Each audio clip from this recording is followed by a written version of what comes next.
Welcome to our channel মুনমুনের classroom. ভীষণ important P ব্লকের ক্লাস 12-এর প্রশ্নবিচিত্রা বা রায়মার্টিন প্রশ্নবিচিত্রের সব ইয়েগুলো ছিল, সাজেশনগুলো ছিল, সেটা নিয়ে হাজির হয়েছি। আজকে শুধু আমরা সাজেশন করবো না, পেজ ওয়াইজ সলভ করার চেষ্টা করব। প্রথমটা, কালো পিবিএসকে জারিত করতে কি উৎপন্ন হয়? কালো পিবি বর্ণের পিবিএসকে জারিত করলে সাদা বর্ণের PbSO4 উৎপন্ন হয়। বিক্রিয়া PbS plus 4O3 arrow PbSO4 plus 4O2। Second question, ClF3 যৌগ কী নামে পরিচিত? এটা ফ্লোরেটিং বিকারক নামে পরিচিত। একে আন্তঃহ্যালোজেন যৌগও বলে। হ্যালোজেন অণুগুলিকে ক্রমবর্ধমান জারণ ক্ষমতা অনুসারে সাজাতে বলেছে।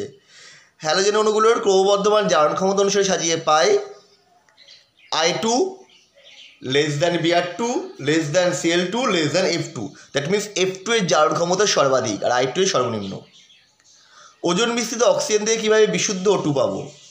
ওজোন মিশ্রিত অক্সিজেনকে তরল বায়ু দ্বারা শীতল করে গাঢ় নীল বর্ণের তরলে পরিণত হয়। একে আংশিক পাতন করলে বিশুদ্ধ O2 পাওয়া যায়, যা ওজোন থেকে পৃথক হয়ে যায়।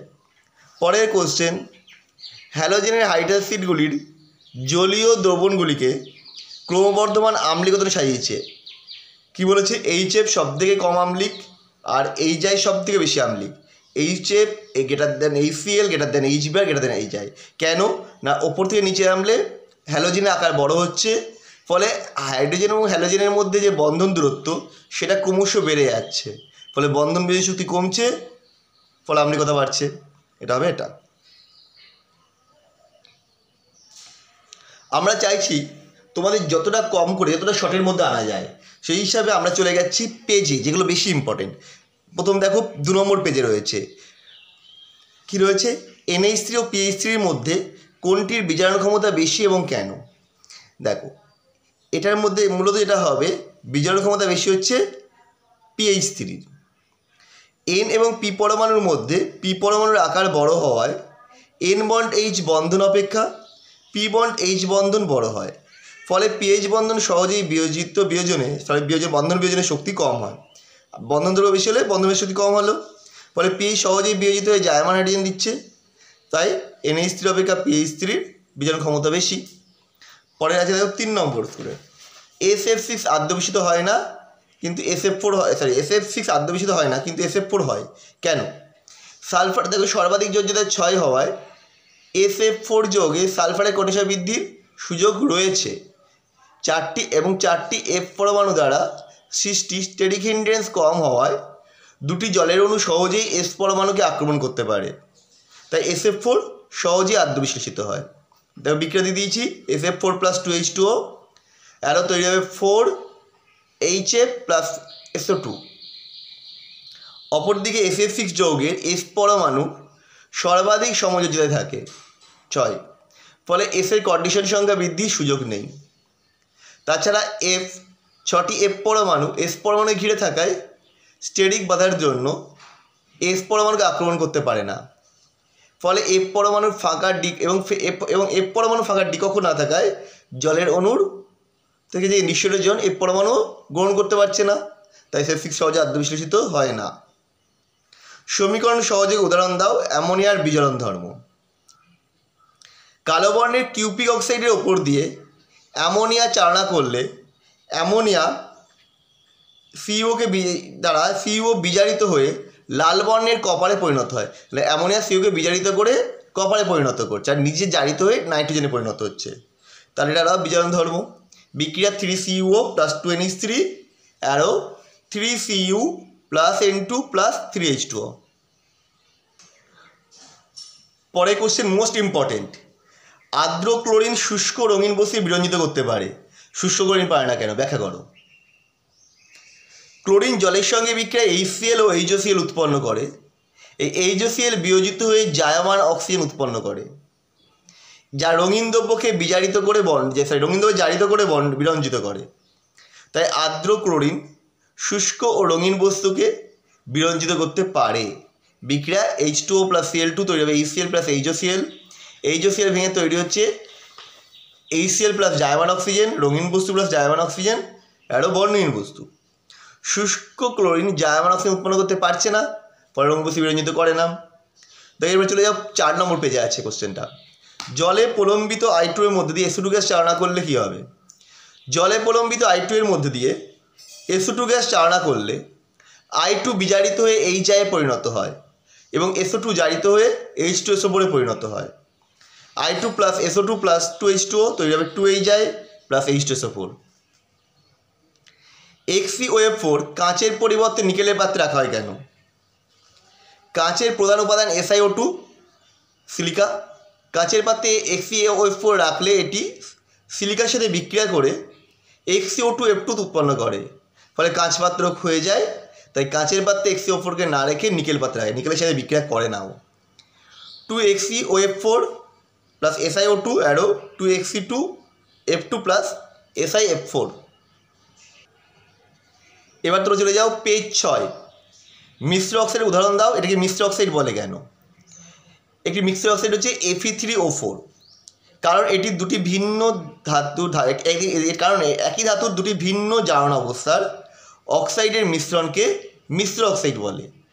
Fe3O4 হলো দুটি সরল অক্সাইড FeO এবং Fe2O3 মিশ্রণ, তাই Fe3O4কে মিশ্র অক্সাইড বলে। পরে কী ঘটে সমীকরণ সহ লেখো। CuSO4 দ্রবণে, জলীয় দ্রবণে অতিরিক্ত NH4 যে অ্যামোনিয়ার জলীয় দ্রবণ যোগ করা, মানে NH4 যোগ করা হলো।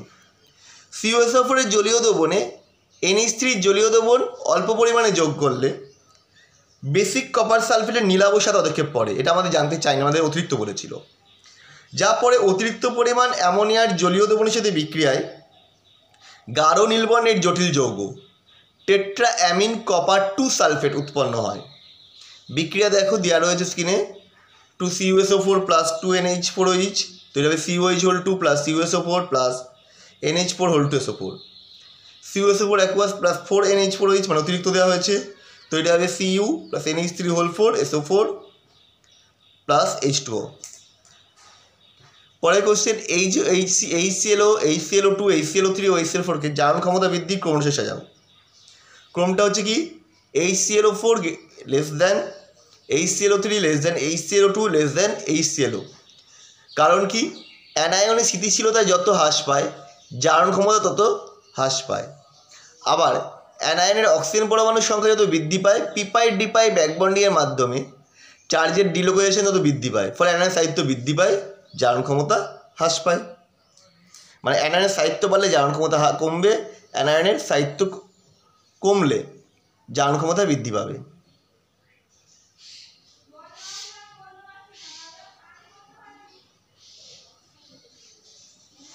মানে অ্যানায়নের যত সাহিত্য বৃদ্ধি পাচ্ছে জারণ ক্ষমতা তত হ্রাস পেয়েছে। এখানে একটু গণ্ডগোল ছিল, দেখে নাও। অ্যানায়নের জারণ ক্ষমতা বৃদ্ধি পায় হবে, স্থিতিশীলতা হ্রাস পেলে জারণ ক্ষমতা বৃদ্ধি পাবে।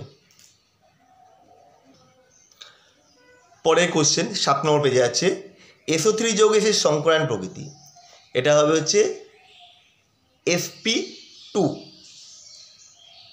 তারপরে সালফার ডাইঅক্সাইডে জলীয় দ্রবণে ক্লোরিন গ্যাস চালনা করলে রাসায়নিক সমীকরণ করতে হবে। SO2 এর জলীয় দ্রবণের মধ্যে দিয়ে Cl2 গ্যাস চালনা করলে SO2 Cl2 দ্বারা জারিত হয়ে H2SO4 এ পরিণত হয় এবং Cl2 বিজারিত হয়ে HCl এ পরিণত হয়। SO2 plus 2H2O plus Cl2 arrow H2SO4 plus 2HCl। Page 9 চলে যাও। প্রথম কোশ্চেন কীভাবে ব্যাখ্যা করবে বিসমাথ Bi5 এবং Sb অ্যান্টিমনির মধ্যে 5-এর মধ্যে বিসমাথ Bi5 অপেক্ষাকৃত শক্তিশালী জারক। বলছি NS উপকক্ষের ইলেকট্রন এর নিষ্ক্রিয় ইলেকট্রন জোড় প্রভাবের জন্য গ্রুপের ওপর থেকে নিচে +5 জারণ অবস্থা অপেক্ষা +3 জারণ অবস্থা অধিক স্থায়িত্ব লাভ করে, ফলে Sb5 অপেক্ষা Bi5 সহজেই Bi3 তে বিজারিত হয়। তাই Bi5 অপেক্ষা Sb5 অপেক্ষা Bi5 শক্তিশালী জারক। পরে বলছি নেসলাই বিকারকের সঙ্গে অ্যামোনিয়ার যে পরিবর্তন বিক্রিয়ার পর্যবেক্ষণ সহ লিখতে বলেছে। নেসলার বিকারকের সঙ্গে অ্যামোনিয়ার বিক্রিয়ায় বাদামি বর্ণের মিলন বেসের পদক্ষেপ পড়ে। তো বিক্রিয়া লিখে দিই 2K2HgI4 plus NH3 plus 3KOH তৈরি হবে H2N HgOHgI plus 7Ki plus দ্রুজল 2H2O। এটা হচ্ছে পেজ 11। অ্যামোনিয়াম ডাইক্রোমেটকে উত্তপ্ত করলে কী পদার্থ উৎপন্ন হয়? অ্যামোনিয়াম ডাইক্রোমেটকে উত্তপ্ত করে নাইট্রোজেন, ক্রোমিয়াম অক্সাইড ও জল উৎপন্ন হয়। NH4 Cr2O7 অ্যারো ডেল্টা তৈরি হবে N2 + 4H2O + Cr2O3। এবার আজকে আমাদের এটুকুই ভিডিওটা। পরের দিন বাকি পেজগুলো নিয়ে আমরা আবার হাজির হব। ততক্ষণ আমাদের চ্যানেলটা দেখতে থাকো। আবার দেখা হবে নেক্সট ভিডিওতে।